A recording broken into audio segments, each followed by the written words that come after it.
Assalamualaikum warahmatullahi wabarakatuh. Sebelumnya yang kami hormati, Ibu Masta selaku dosen pengampu mata kuliah Pancasila. Di sini kami perwakilan dari kelompok 2 atas nama Husnul Feretriansyah dan Alia Medisa Putri akan mempresentasikan mengenai nilai kemanusiaan sebagai dasar pengembangan ilmu.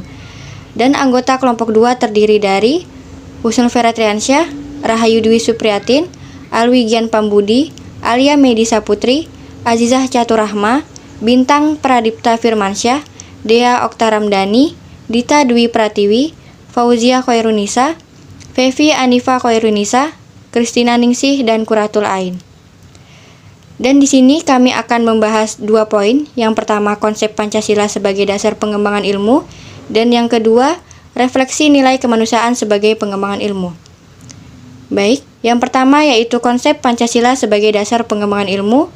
Di sini terdiri dari pengertian pengembangan ilmu, yang kedua konsep dan urgensi Pancasila sebagai dasar pengembangan ilmu, dan yang ketiga tantangan Pancasila sebagai dasar pengembangan ilmu. Pengertian pengembangan ilmu. Pengertian Pancasila sebagai dasar nilai yang tertinggi bagi peningkatan dan perkembangan ilmu pengetahuan dan teknologi di era revolusi 4.0 dapat mengacu pada beberapa jenis pemahaman, yaitu yang pertama, bahwa setiap iptek yang dikembangkan di Indonesia wajib tidak bertentangan dengan 5 sila yang terkandung dalam Pancasila. Yang kedua, bahwa setiap iptek yang dikembangkan di Indonesia harus terdapat nilai-nilai Pancasila sebagai faktor internal pengembangan iptek itu sendiri. Yang ketiga, bahwa nilai-nilai Pancasila berfungsi sebagai rambu normatif bagi peningkatan iptek di Indonesia. Artinya, Pancasila ini mampu mengendalikan, mengontrol iptek agar tidak keluar dari metode berpikir dan metode bertindak bagi bangsa Indonesia. Yang keempat, bahwa setiap pengembangan iptek harus mengacu dan berpedoman dari budaya dan ideologi bangsa Indonesia sendiri, atau yang lebih dikenal dengan istilah indigenisasi ilmu atau mempribumikan ilmu, menurut Dikti pada tahun 2016. Yang selanjutnya yaitu konsep dan urgensi Pancasila sebagai dasar pengembangan ilmu. Urgensi Pancasila sebagai dasar pengembangan ilmu ini dimaksudkan sebagai pemahaman dan pemikiran keilmuan untuk kepentingan bangsa yang harus berlandaskan kepada nilai-nilai Pancasila itu sendiri. Dan pengembangan keilmuan sebagai hal implementasi sila kemanusiaan yang adil dan beradab, berarti di dalamnya harus secara terus-menerus bagaimana agar nilainya selalu dimiliki dan diaktualisasikan oleh setiap masyarakat di Indonesia. Selanjutnya, tantangan Pancasila sebagai dasar pengembangan ilmu. Keanekaragaman masyarakat Indonesia selain dapat menjadi kebanggaan, namun dapat pula menjadi suatu ancaman serius bagi bangsa Indonesia. Adanya keragaman memungkinkan suatu komunitas masyarakat dapat memilih untuk hidup berkelompok dengan orang lain yang mungkin saja berbeda ras, suku, budaya, atau bahasa yang dimiliki. Namun, adanya keberagaman ini kondusif pula menjadikan kelompok-kelompok tersebut saling membenci berdasarkan perbedaan yang ada di antara mereka. Yang kedua, refleksi nilai kemanusiaan sebagai pengembangan ilmu. Refleksi nilai kemanusiaan sebagai pengembangan ilmu.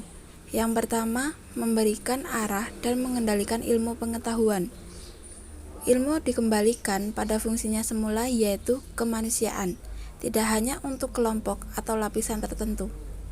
Yang kedua, memberikan dasar-dasar moralitas bahwa manusia dalam mengembangkan iptek harusnya secara beradab. Membangun iptek harus berdasarkan kepada usaha-usaha, yaitu untuk mencapai kesejahteraan umat manusia.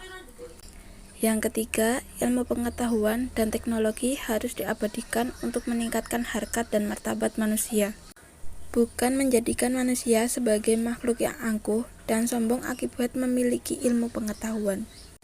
Yang terakhir adalah kesimpulan. Sila kedua yang berbunyi kemanusiaan yang adil dan beradab mengandung pengertian bahwa manusia Indonesia harusnya diakui dan diperlakukan sesuai dengan harkat dan martabatnya selaku makhluk ciptaan Tuhan Yang Maha Esa, yang memiliki derajat yang sama, mempunyai hak dan kewajiban yang sama, tanpa membeda-bedakan agama, suku, ras, dan keturunan.